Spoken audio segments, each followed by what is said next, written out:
Telangana Congress incharge Manikrao Thackeray మతి భ్రమించి మాట్లాడుతున్నారని BJP నేత విజయశాంతి ఫైర్ అయ్యారు. కోమటిరెడ్డి రాజగోపాల్ రెడ్డి, ఈటల, డీకే అరుణ, విజయశాంతి కాంగ్రెస్ లో చేరేందుకు ఆసక్తి చూపుతున్నారని, ఈ మేరకు వీరితో చర్చలు జరుగుతున్నాయని మాణిక్రావు ఠాక్రే చేసిన వ్యాఖ్యలపై విజయశాంతి రియాక్ట్ అయ్యారు. ఠాక్రేకు మతి భ్రమించిందని, అందుకే విజయశాంతితో చర్చలంటూ లీకులు ఇస్తూ అవాస్తవాలు మాట్లాడడంపై విరుచుకుపడ్డారు.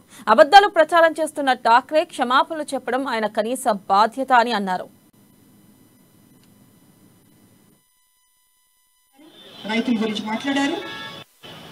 అదేవిధంగా ఆయన అవినీతి చేయలేదని మాట్లాడారు. ఆయన గొప్ప నాయకుడు అని మాట్లాడారు. ఆ తర్వాత కేంద్రంలో ఉన్న మా బీజేపీ అమిత్ షా గారి గురించి, నడ్డా గారి గురించి, ప్రధానమంత్రి నరేంద్ర మోడీ గారి గురించి మాట్లాడారు. ఇక్కడ మా రాష్ట్ర బీజేపీ అధ్యక్షులు బండి సంజయ్ గారి గురించి, మా నాయకుల గురించి అందరినీ తిట్టారు.